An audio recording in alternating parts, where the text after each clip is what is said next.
wabarakatuh.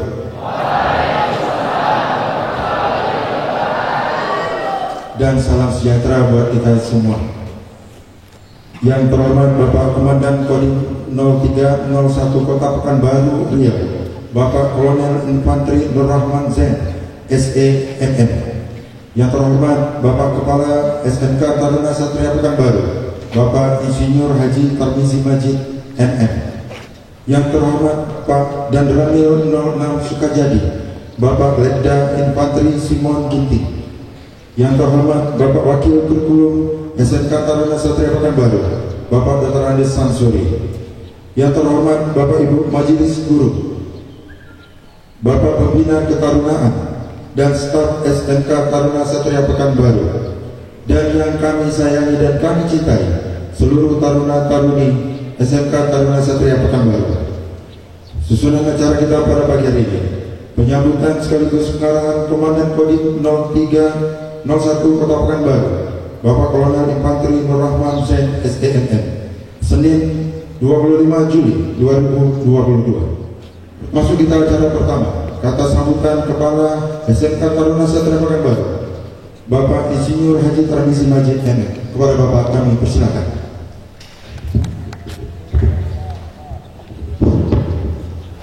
Izin Pak. Assalamualaikum warahmatullahi wabarakatuh.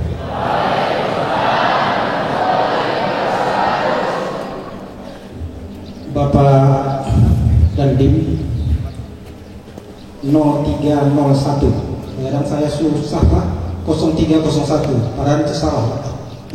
0301 Pekanbaru, ya, Bapak Kolonel Infanteri Nur Rahman, saya tak tahu, MM. Nah, terusnya kepada Pak Danramil, dan juga kepada Bapak Ibu Guru, Wakil Ketua Sekolah, Ketua Jurusan, Wali Kelas, dan yang kami sayangi dan kami banggakan anak-anak kami, para taruna-taruni SMK Taruna Satria. Puji dan syukur kita karena Allah Subhanahu Wa Taala, hari ini kita dapat berkumpul dan kedatangan dari Pak Dandim, Pak Kolonel Nur Rahman. Selanjutnya izinkan kami menyampaikan atau memberikan laporan kepada Pak Dandim. Yang pertama kami laporkan, sekolah ini berdiri tahun 2004, dan saya langsung juga menghadap kepada Pak Dandim. Waktu itu Pak Andi Simarungka, beliau menempatkan dua personilnya, anggotanya di sini. Yang pertama dulu Pak Haidir namanya, dan dia punya kelebihan bisa melatih marching band, ya, dan sampai sekarang ini. Ya. Selanjutnya kami sampaikan, anak-anak kami ini terdiri dari kelas 1, kelas 2, dan kelas 3. Kalau istilah sekarang, kelas 10, kelas 11, dan kelas 12. Yang belum pakai seragam ini adalah yang kelas 1, karena belum dapat seragamnya. Seragamnya masih dijahit, dia bukan kodian Pak. Dijahit, diukur berapa kakinya, sepatunya, ya, baretnya, dan lain sebagainya. Ya, sedangkan kelas 2 dan kelas 3 ya sudah dapat seragamnya. Namun demikian tetap kita kontrol Pak. Ya, kadang-kadang ada yang enggak disiplin, ya, ada yang enggak pakai dasi, ada yang enggak pakai topi, ada yang sepatunya suka-suka hati. Inilah perlu kita disiplinkan. Ya, selanjutnya kami informasikan juga Pak, kami sampaikan tadi bahwa SMK Taruna Satria ini berdiri tahun 2004 di ruko kita Pak, di depan itu yang pertama. Berikutnya tahun 2010 ini sudah jadi, kita pindahkan kembali Pak. Ini 3 lantai. Demikian kita mengetahui bahwa ini adalah SMK. SMK ini butuh ya ruangan untuk praktek labor dan juga peralatan-peralatan. Makanya tahun 2016 kita resmi yang ini Pak. Ini lantai 5,5 Pak. Karena antara lantai 1 dan lantai 2 ada namanya mazennya. Nah itu Pak. Namun demikian,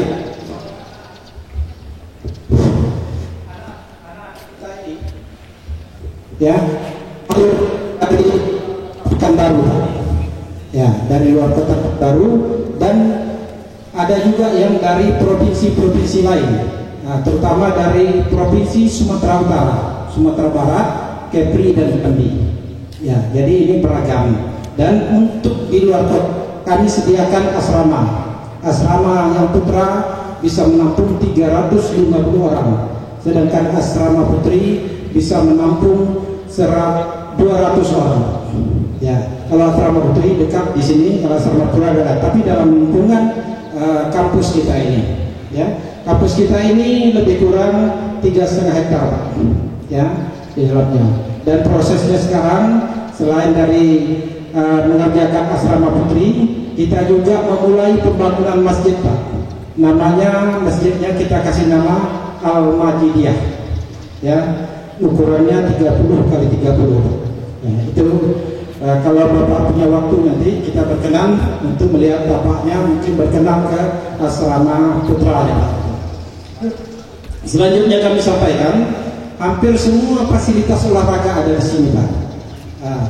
Bola kaki, sepak bola ada di belakang, tapi sekarang itu diambil untuk pembangunan masjidnya, Pak. Nanti kita geser ke sana dan lebih luas lagi daripada lapangan sepak bola yang ada sekarang.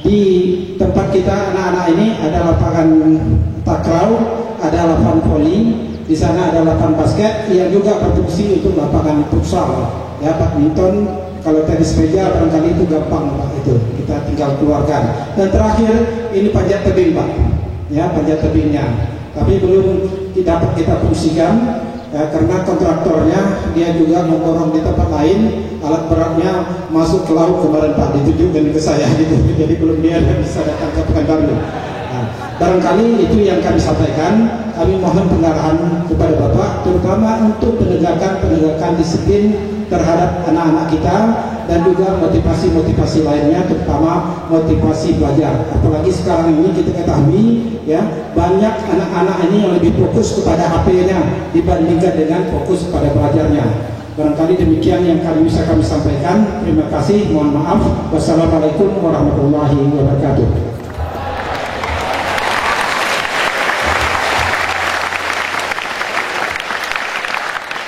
Terima kasih kami ucapkan kepada Bapak Kepala Sekolah Serta Taruna Satria Pekanbaru. Selanjutnya sambutan sekaligus pengarahan Komandan Kodim 0301 Kota Pekanbaru Riau, Bapak Kolonel Infanteri Nur Rahman Z SDMM. Kepada Bapak kami persilakan.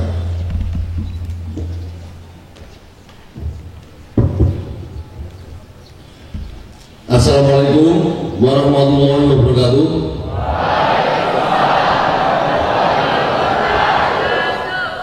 Alhamdulillahirrahmanirrahim. Wassalatu wassalamu ala asrafil anbiya'i wal mursalin Sayyidina Muhammadin wa ala alihi wa sahbihi ajmain. Yang terhormat kepala sekolah, rekan-rekan guru, bapak ibu guru, adik-adik saya di depan saya ini, pada kesempatan kali ini saya didampingi dan Ramil untuk bertatap muka. Saya kelahiran tahun 77, lahir di Kediri, Jawa Timur, dari keluarga miskin. Saya, kalau sederhana itu berarti masih cukup makan, Pak. Kalau saya makan kurang gitu. Bapak saya Pelda Suhadi, tentara berjuang zaman dulu, nggak peduli dengan duit, tahunya berjuang, beribadah gitu aja. Tidak pernah memikirkan rezekinya anak apa, karena beliaunya yakin bahwa orang per orang itu sudah punya rezeki. Gitu.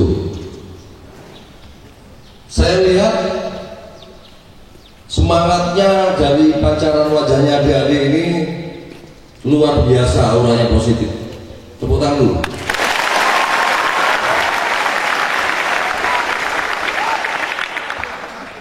Beda seperti saya dulu tidak punya harapan sama sekali.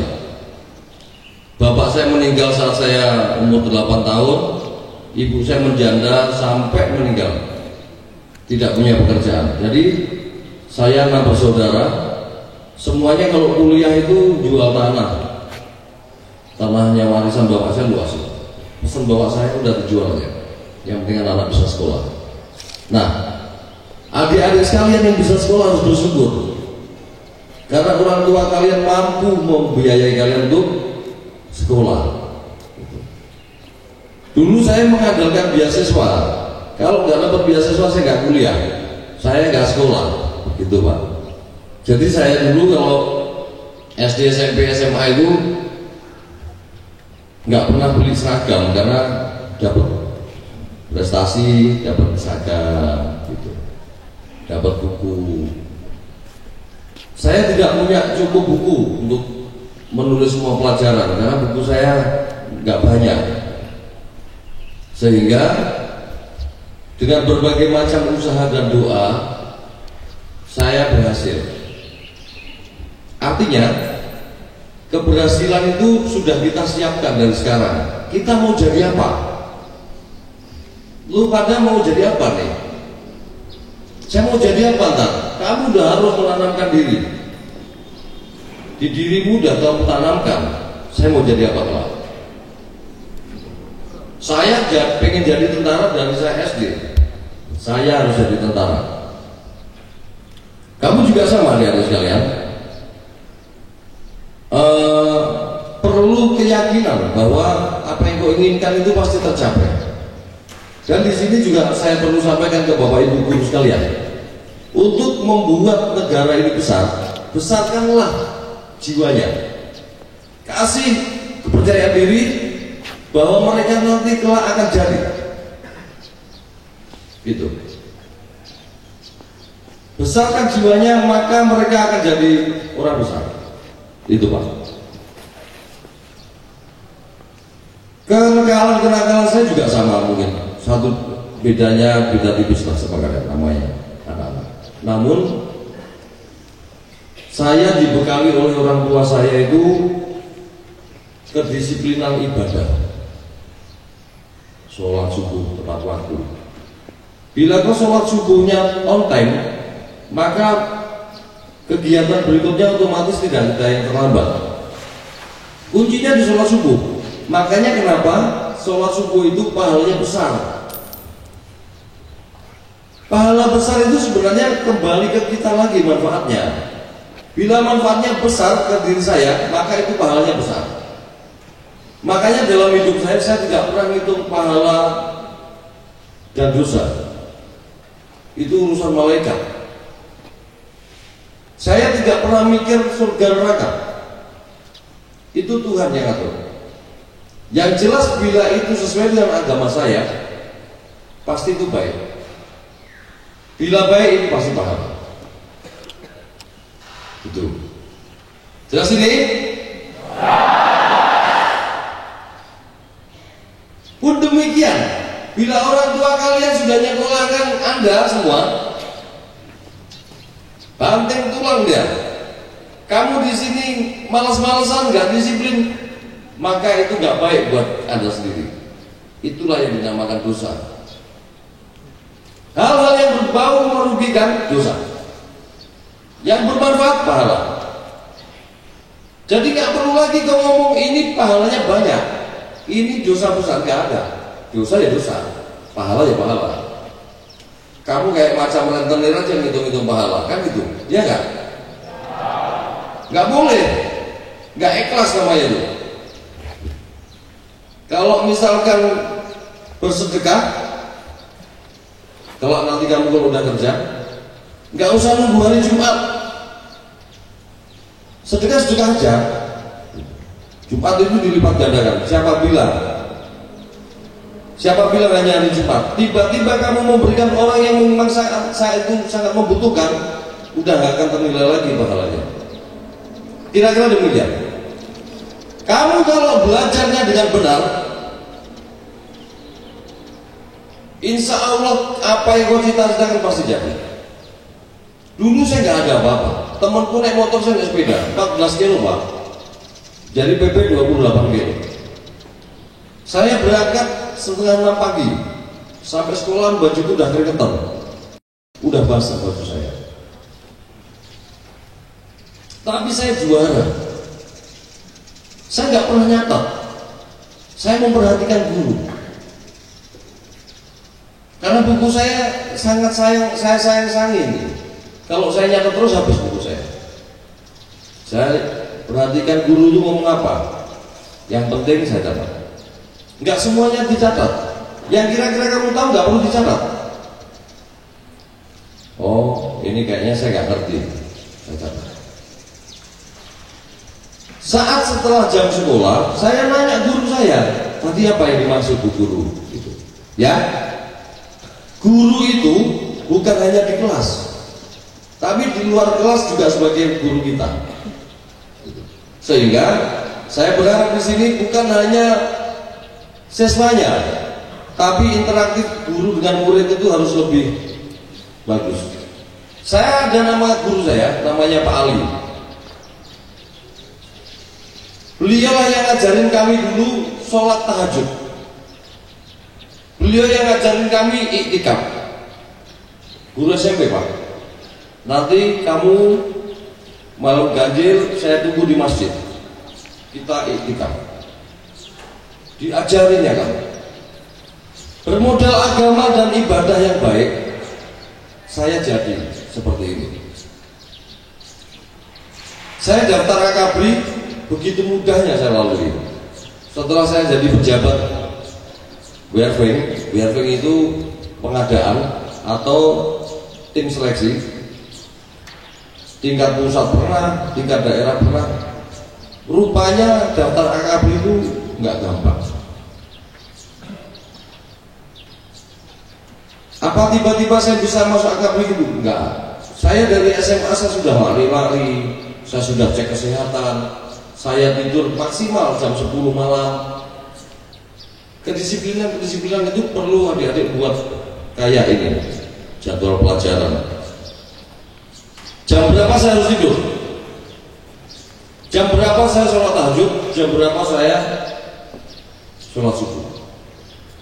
Bila kalian mau sholat tahajud, jam 2:30 pagi bangun, sholat tahajud 2 rakaat, witirnya 1 kali. Kalau nggak mampu, kalau bagus lagi witirnya 3 kali. Kamu nggak usah ngomong pahala. Sholat tahajud kok minta pahala. Sholat tahajud ya sholat aja. Minta ridho dari Allah. Ya, jelas ya. Setelah kamu tidur sholat tahajud, kamu tidur nunggu subuh. Itu seperti kamu bangun jam 6, tidur lagi bangun jam 9. Rasanya fresh bener, rasanya sehat. Bukan kurang tidur, tidak. Kamu dengan sholat tahajud ternyata lebih fresh dari kita. Saya hobi puasa Senin Kamis saat seperti kalian. Puasa Senin Kamis. Perjalanan jauh naik sepeda nggak apa-apa. Toh saya nggak puasa pun nggak ada dimakan di rumah gitu kira-kira. Sama saja, saya puasa nggak puasa sama-sama nggak ada yang bisa dimakan.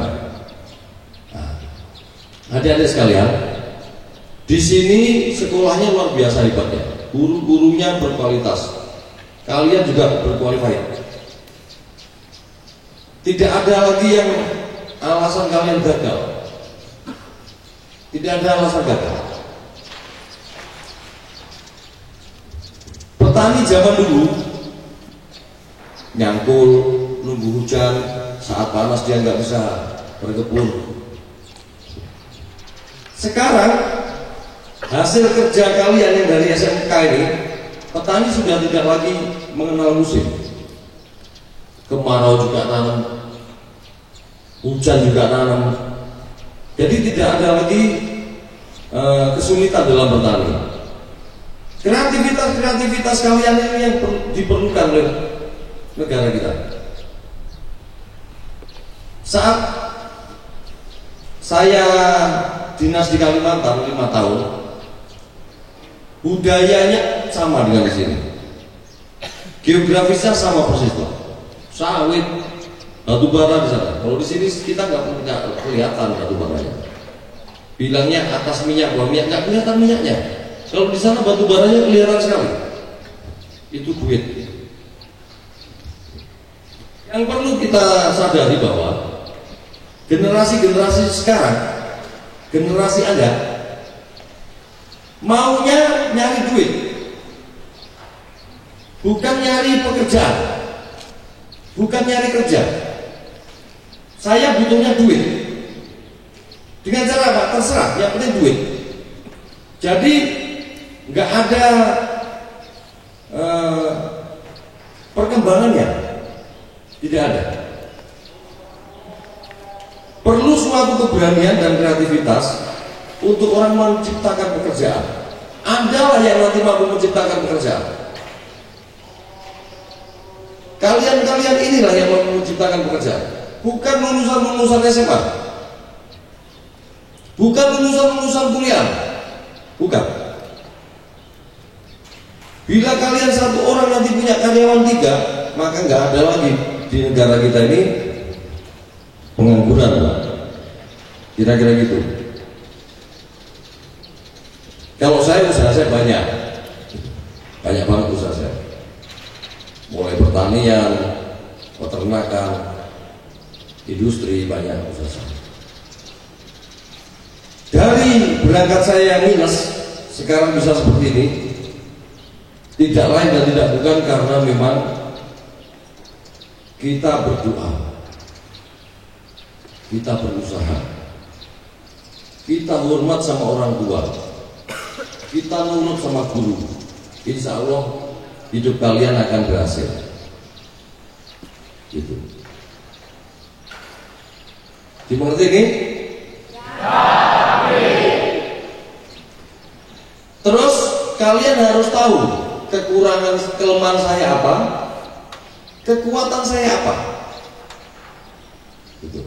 Karena kecerdasan itu ada 8 macam kecerdasan. Kalian tidak perlu merasa rendah diri. Bila nilai kalian jelek, nggak apa-apa. Yang penting kamu hebat di bidang lain. Karena manusia yang unggul itu tidak mungkin memiliki kecerdasan 8-8-nya ini, nggak mungkin. Kalau 8-8-nya cerdas, maka hasilnya adalah biasa, tidak unggul dia. Tapi kalau kamu memiliki satu kecerdasan yang menonjol, kelak kamu akan jadi pemimpin, entah di bidang apa. Sekarang dunia teknologi yang modern, kamu jangan suka main game, rugi. Nggak boleh main game, nggak penting main game itu. Kau cari apa di situ yang bersangkutan dengan teknologi, dengan bidang kalian, komputer,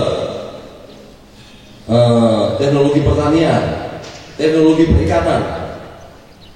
Kau baca di situ, kamu lihat bagaimana cara membuatnya. Anak-anak sekarang jarang ada yang menciptakan, tapi mereka mampu mengkombinasikan, mampu memodifikasi yang sudah ada. Karena alat peralatan sekarang ini sudah hebat-hebat, sudah bagus-bagus dan murah.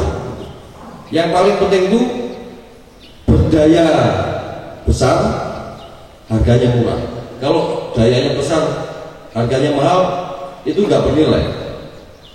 Kalian harus mampu menciptakan itu. Main apa boleh? Boleh. Tapi nggak main game. Kau main game itu, otakmu otak emosi. Kamu dibuat penasaran. Dan itu nggak ada ujungnya. Nggak ada, kecuali kau kalah baru game over. Tapi kau menang, tidak ada itu ujungnya. Itu semua udah pakai ilmu statistik, bukan lagi manusia yang buat. Itu pakai statistik. Bila kau menang akan berdapat ini. Itu hanya pakai rumus matematika. Sama seperti Google Map. Nggak ada itu yang punya Google Map itu pernah lewat jalan, nggak ada. Itu hanya pakai statistik. Statistik HP yang melalui itu kan orang semua udah punya HP. Makanya banyak mobil yang kejebak di kampung-kampung itu yang jalan buntu. Karena HP-nya lewat situ. Dia pakai statistik. Satelitnya pakai statistik. Sehingga kamu kemana aja bisa ditunjukin. Yang meracuni kita sekarang adalah game. bukan HP-nya. Smartphone itu yang smart HP-nya. Kita jadi idiot, kita jadi bodoh. Kok dipanggil orang tua pun tak mau nyaut, bener gak? Kalau kau udah main HP, entar pak, yang bikin entar ini, yang bikin kita nggak akan berhasil. Kalau nggak bilang kan, ya bu, iyanya udah 70 kali ya terus tapi main HP aja gitu. Udah adzan, udah nggak lagi kau dengar. Adzan itu panggilan Tuhan, ya kan? Benar nggak? Perintah Tuhan untuk sholat, benar? Nah kalau kau dengar adzan aja dapat, gimana kau bisa sukses gitu kan? Nggak mungkin bisa sukses kau. Kalau udah ada adzan dan kamu santai-santai aja dengan kegiatanmu, nggak mungkin kau perintahnya Tuhan aja nggak kau dengerin, apalagi doamu kau nggak didengerin tuh sama Tuhan doamu. Kira-kira gitu. Yang non muslim sama, kamu juga harus tekun ibadahnya. Hari-hari juga ibadahnya disiplin. Bila kamu disiplin ibadahmu, maka kehidupanmu akan disiplin. Semuanya. Mau kita ini pelajaran ini karena pelajaran agama. Hidup kita ini sudah dibahas dalam pelajaran agama. Bukan dari ini khotbah, bukan pula dari ini ceramah. Tidak. Memang hidup kita ini sudah diatur di agama. Semua sudah diatur. Gitu. Nggak ada kata-kata disiplin di agama misalkan. Tapi kenyataannya kamu sudah dibatasi waktu. Sholat subuh jam sekian sampai jam sekian. Duhur jam sekian sampai jam sekian. Makan sebelum lapar, berarti kau udah dihitung makan sebelum lapar ini. Kalau kau main game terus gak akan lapar kamu, sakit, dehidrasi, infus. Saya bisa ngomong gini, anak saya juga korban game juga Pak. Iya. Tapi ada caranya. Anak saya bodohin. Udah bodoh aja. Bodoh udah hilang gamenya. Untuk 6 bulan udah pinter ngaji, pinter sholat, tahajudnya tekun. Nah, yang terakhir adalah standar keberhasilan. Standarmu keberhasilan itu apa? Kamu mampu menciptakan lapangan pekerjaan, atau kalian mampu menciptakan peralatan, teknologi, atau kok patokanmu keberhasilan itu kaya? Terserah kau pilih. Terserah, boleh pilih. Saya pengen kaya, nggak apa-apa.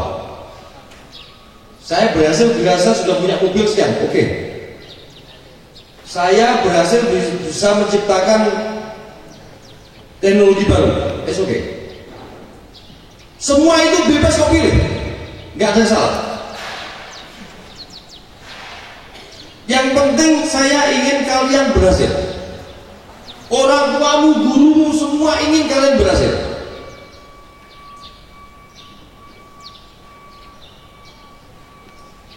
Saya ingat ibu, saya mengingatkan ngajak saya sholat itu umur 5 tahun. Sampailah saya umur 15 tahun. Sampai umur 18 tahun. Masih diingatkan terus. Sholat, sholat. Sholat itu mungkin satu waktu bisa 5-6 kali bu saya ngomong. Sehari 5 kali waktu sholat. Berapa kali? 25 kali sehari ibu saya minimal. Kali setiap tahun. Barulah nanjak ke saya. Jadi kalau guru-guru kalian ngomong jangan main HP, kamu harus disiplin, kamu nggak usah sebel. Itu untuk dirimu. Dan guru-guru tidak juga perlu emosi, perlu kesabaran. Kita bisa sholat ini, orang tua kita ada berapa juta kali mengingatkan. Gak apa-apa. Kok kamu gak pakai dasi nak? Kenapa gak pakai dasi? Ya lari keliling. Kenapa sepatunya gak pakai kaki? Ya lari keliling. Hukuman adalah konsekuensi untuk keberhasilan. Nggak usah khawatir. Kalau kau difokus Abdul Qadir biasa deh. Dulu zaman saya masih guru masih mukul, kepala mukul biasa itu dulu. Cubit sampai biru-biru biasa. Ibu saya lihat apa ya? Cubitin dulu. Kenapa? Lupa nggak kasih ember. Nah, kapok. Dulu boleh kayak gitu. Sekarang nggak boleh. Karena nggak boleh kan, Pak? Nah, perlu kesabaran. Coba bayangkan kalau gurumu nggak mau ngomong lagi. Datang, ya, anak-anak kita sekarang bahas soal ini. Lu mau pakai kaos boleh, lu mau pakai sendal boleh, gimana nih? Bubar gitu. Mau rambutnya panjang boleh, mau gondrong silakan gitu. Nggak akan jadi kamu. Kedisiplinan nggak akan jadi. Makanya cukuran-cukuran petarung ini langkah awal kamu jadi sukses. Kalau rambut ini petarung ini. Nah, Rasul Daniel itu, saya saat prajurit saya 700 orang, semua potongannya petarung. Karena saya dari aja nggak ada panjangin. Awal-awal masuk sini saya rambut saya kayak kalian ini. Nah, saya lihat Kapolres rambutnya panjang. Saya dibilang dulu jangan kayak Taruna dong, dipanjangin dikit. Oke lah, saya panjangin. Saat saya masuk di sini rambut saya kayak kalian, saya bros. Bos, enak dilihatnya, kelihatan semangat gitu. Cewek-cewek ini suka yang gundul-gundul ini daripada gondrong-gondrong gak karuan tuh.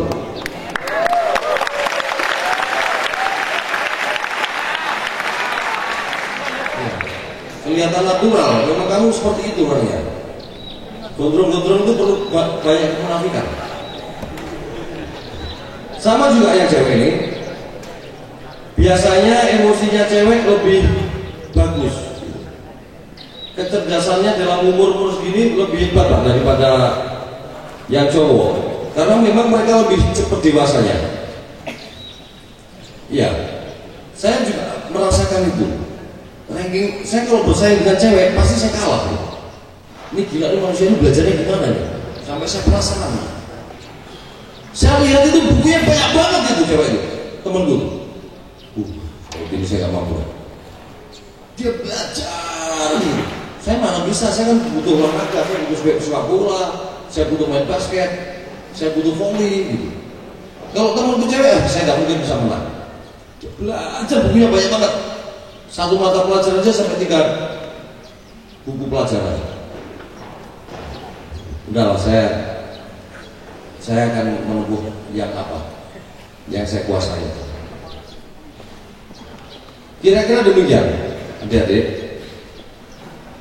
Kamu harus mempelajari saya, keunggulan saya apa.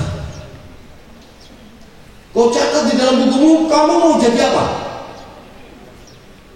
Saya Nur Roman. Saya ngarang-ngarang dulu. Apa? Pasca sarjana.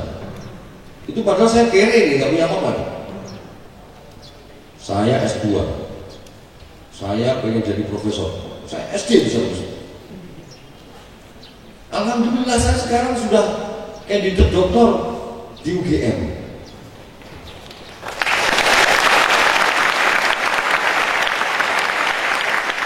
Dari orang nggak punya apa-apa ini saya nih. Saya mau jadi dokter, sudah mau S3. Saya lagi kuliah. Pintar enggak juga. Enggak juga enggak. Tapi kemauan saya sudah saya bangun dari saya masih SD. Gitu. Ya. Jelas ini? Harus semangat. Enggak apa-apa. Nilai jelek enggak usah takut. Kau pasti punya kelebihan yang lain. Nilai bagus kau kejar itu. Memang kamu di situ Pakmu. Yang penting disiplin. Kau ingat keberhasilan kita karena orang tua kita. Kau nggak ada orang tua kita, nggak ada guru, kau gelandangan kan? Kamu sekolah sini ya untuk dimarahin, untuk diajarin, untuk dipaksa jadi disiplin. Kamu nggak dipaksa nggak akan jadi. Besi itu ditempa terus. Setiap hari ditempa maka akan tajam. Besi dibiarkan berkarat. Kok tiap hari ditempa terus sama guru, nggak apa-apa. Kau nikmati aja perjalanan hidup ini untuk mencapai tulisanmu tadi. Saya mau jadi apa? Temanku waktu ditanya, namanya Agus, Pak. Gus, kata guru saya, kamu mau jadi apa? Sopir truk, Pak. Sekarang jadi sopir truk beneran. Iya. Guru saya, maknanya saya, Norman, kau pengen jadi apa? Saya jangan pengen jadi presiden, Pak. Saya diketawain orang saya Indonesia raya. Kok kamu pengen jadi presiden? Iya, Pak. Mau ngapain? Mau saya buat Indonesia ini sejahtera, Pak. Karena saya dalam kondisi kere. Gitu. Saya akan buat, Pak, Indonesia ini gak ada lagi yang miskin. Itu SD itu. Saya dibacain sholawat sama guru saya. Kan saya yatim. Dibacain sholawat sama Pak Nur namanya, guru SD saya. Saya bacain sholawat kamu, nak. Mudah-mudahan tercapai cita-cita. Nah sekarang lagi meritis bisa jadi presiden. Nah itu. Kau seneng nggak kalau dari sini mantan sini jadi presiden? Seneng nggak? Dulu dia waktu kolonel ngasih pengarahan saya tuh, nak, itu kalau saya nanti jadi presiden ya. Ada nggak kalian yang pengen jadi presiden? Kau mau jadi ngomong presidennya takut hatimu? Benar nggak? Nggak nyampe saya, Pak. Itu kamu. Makanya tadi saya pesan sama guru-guru tadi, besarkan jiwanya prajurit murid-murid ini biar besar dia. Kau nanti pasti jadi orang besar. Kalau jiwamu udah besar, jangan pernah dikecilkan nantinya. Kamu nanti jadi, kamu mau jadi apa nanti? Kau nggak boleh ngomong tak jadi apa aja itu, nggak boleh, nggak boleh. Saya mau jadi koki yang hebat, Bu. Ngomongnya datar aja, ternyata kalau nanti menguasai restoran itu luar biasa. Lulusan AKB seperti Dandim ini tidak semuanya berani lulus jadi presiden. Waktu kami lulus ada angket. Saat di tentara cita-citanya apa? Saya tulisnya kasat aja, kasat. Nggak sampai panglima TNI saya, Bu. Saya kasat. Cita-cita setelah keluar dari tentara, saya tulis Presiden Republik Indonesia.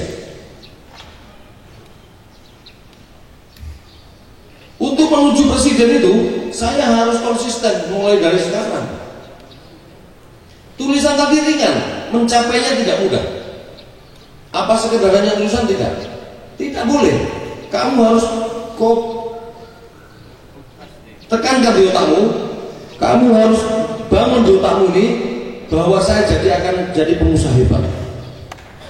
Saya punya workshop sendiri. Saya punya bengkel modern. Gitu. Adik-adik sekalian harus tahu. Kamu tahu ini Aqua ya? Produknya apa? Ya kan? Apalagi? Aqua yang apa namanya? Oleh apa? Oleh mineral. Semua bukan punya Indonesia. Padahal pabriknya lo di Bogor. Airnya orang Bogor loh, Pak. Dek. Kamu tahu C1000? Saat rame-rame Covid, orang rebutan itu tahu. Made in Jepang. Made in Jepang. Pabriknya di Bekasi. Kebunnya di Karo sama di Kalimantan. Saya pengen menciptakan itu. Ini manusia gila ini. Ini kebun-kebun kita ditulisnya Jepang. Saya akan menciptakan pabrik yang berbasis minuman yang berbasis jeruk. Nah, kalau kita nggak pernah menyadari itu, kamu nggak ada kritis tentang itu, ya sudah selamanya kita akan jadi manusia kecil. Kita jadi bangsa yang murahan. Kita nggak punya nilai. Itu kira-kira ya. Kamu juga harus sama. Mau buat apa ntar? saya pengen buat mobil tenaga surya. Enggak apa-apa. Oh, sudah ada solar cell, sudah ada mobil, kamu tinggal modifikasi aja gimana caranya biar nyala di mesin dengan solar cell. Sudah ada punya Jepang, kamu nggak perlu niru Jepang. Itu Jepang punya itu ciptaannya anak-anak ITS tahun 93. Jadi mobil tenaga surya itu ciptaannya anak-anak Indonesia lulusan ITS tahun 93. Kok kalian tahu? Kok jadi punya Jepang, Pak? Risetnya yang biayai Jepang. ITS dulu Surabaya itu yang membiayai pembangunan universitas itu Jepang. Sehingga semua milik Jepang. Nah, sekarang kamu harus buat sendiri yang murah-murah aja. Tapi pabrikan kecil-kecil itu enggak apa-apa. Tapi kau harus punya cita-cita. Ya? Selesai? Mudah-mudahan ada 1-2 orang yang mendengarkan omongan saya tadi dari panjang lebar. Saya tidak perlu, saya nggak butuh kamu semua berhasil enggak. Saya cukup 1-2 aja yang jadi orang hebat tadi. Karena kamu nanti akan memanfaatkan teman-temanmu ini jadi karyawanmu. Gak usah kau pakai yang lain. Teman-teman saya juga hebat. Beda nasib. Kau punya pabrik, jangan kau cari orang lain. Kau cari teman-temanmu ini. Saya tidak butuh dari sekian banyak ini 10 orang jadi bosnya, enggak. Cukup 1 atau 2 orang aja, udah hebat. Anak saya ini kalau di sini, Dandim ini kalau cuma masukin ke kedokteran untuk anak itu nggak perlu pakai surat. Tak telepon rektor Nuri dulu, Pak. Anak saya milihnya agroteknologi. Kok agroteknologi, Pak? Kalimantan kebunnya luas, Pi. Minimal kita nanti ada 100 orang yang kerja di kebun kita. Nggak perlu lagi nyemprot-nyemprot gitu, kita pakai teknologi yang baru. Seperti itu. Jadi kamu harus kompak dengan teman-temanmu. Kamu belajar bukan hanya menempuh ilmu, tapi membangun jaringan yang hebat. Lulusan apa nih, Pak? SMK apa? SMK Taruna Satria. Saya alumni SMK Satria. Kau harus punya jaringan itu yang kuat. Sehingga nanti Pekanbaru ini khususnya, pada umumnya Sumatera dan Indonesia ini hebat karena anak-anak SMK Satria. Cukup 1-2 orang aja bosnya, nggak apa-apa. Tapi karyawannya, asistennya semua dari lulusan sini. Kalau kamu akan jadi orang hebat. Amin. Sesuai dengan pengalaman saya, adik, usaha saya yang saya kira sudah luar biasa hebatnya itu, ternyata usaha saya itu nilainya nggak lebih dari 5%. 95% itu karena doa orang tua saya. Ya, saya dipermudah, semua mudah. Dalam menitik saya, dalam angkatan saya ini, yang jadi Dandim kolonel itu tidak lebih dari 20 orang. Saya termasuk di dalamnya. Saya dianggapi juga agak hebat-hebat amat. Maka itu selalulah kau dengar apa kata orang tuamu. Ya. Tak doakan kalau kalian nanti nurut sama orang tuamu, anakmu nanti juga akan nurut sama kalian. Tapi saya tidak berdoa bila kamu bengal sama orang tuamu, ntar lu dibalas sama anakmu. Enggak saya doain. Kau bayangin aja. Aku bandel banget sama orang tua aku, ntar anakku kayak apa nih? Kok gitu aja, emang kok gak pengen jadi orang tua? Kan pengen kan? Percayalah, doa orang tuamu 95% keberhasilan. Kalau usahamu jungkir balik orang yang berapa, kalau orang tuamu doanya kurang, kok gak sukses? Kira-kira seperti itu. Orang tuamu siapa? Ya di rumah ya dengan bapak guru ini, bapak ibu guru. Ya, bapak ibu gurumu Sampai pensiun jadi tetap guru. Kamu nggak boleh, kamu harus lebih hebat dari guru-gurumu. Gitu. Jelas ini? Pesan yang terakhir, bila kelak kau sudah sukses,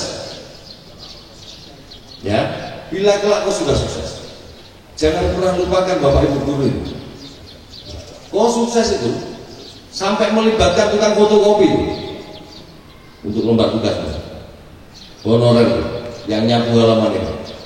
Semua itu terlibat dalam keberhasilan kita.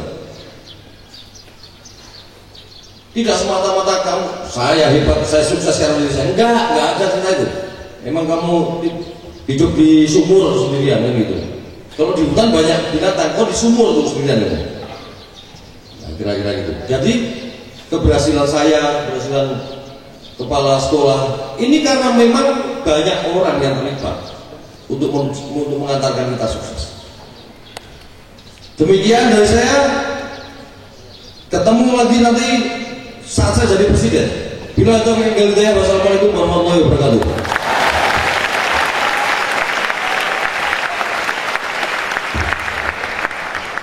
Terima kasih kami ucapkan kepada Bapak Komandan Kodim yang telah memberikan arahan dan motivasi. Mudah-mudahan apa yang disampaikan beliau tadi dapat kita indahkan bersama. Baik, masuk kita acara selanjutnya. Mohon izin Bapak kita untuk foto bersama. Kami jemput Bapak Komandan Kodim, Bapak Kepala Sekolah, Bapak Dan Ramil, Bapak Wakil Kurikulum, Bapak Pembina Ketarungan untuk dapat mengambil tempat untuk sesi foto bersama. Setelah itu nanti dilanjutkan Bapak Ibu Majelis Guru. Terima kasih. Mohon izin Pak, di sana Pak.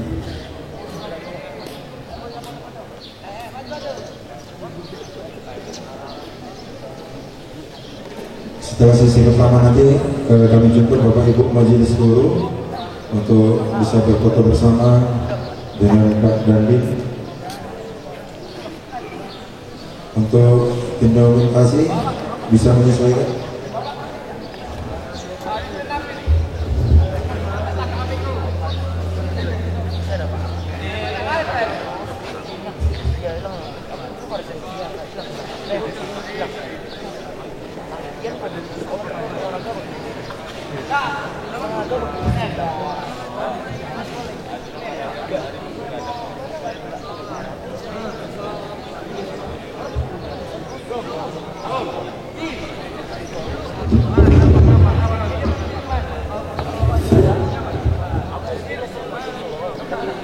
Bisa kasih tepuk tangannya ya.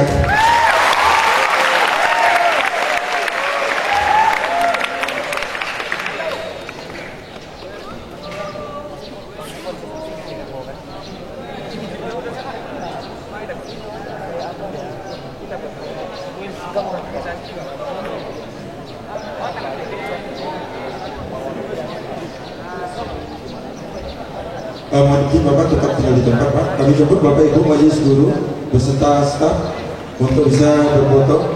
Nanti setelah ini bersama anak-anak juga. Nanti kita foto bersama dengan Pak Dandim ya. Sekali lagi kami jemput Bapak Ibu Majelis Guru beserta staf untuk bisa berfoto bersama.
Di mana Pak? Di situ aja Pak. Nggak ada kemarin.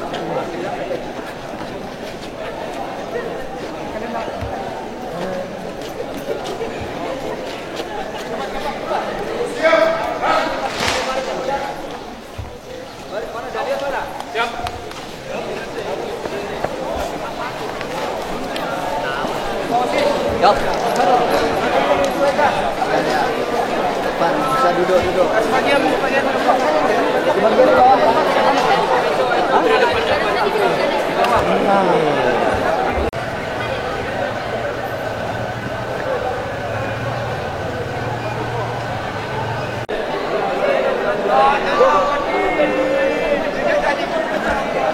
bawah. Awas. Pak, siapa yang mau masuk, Pak? Pak, medali meninggal. Fokus. Medali.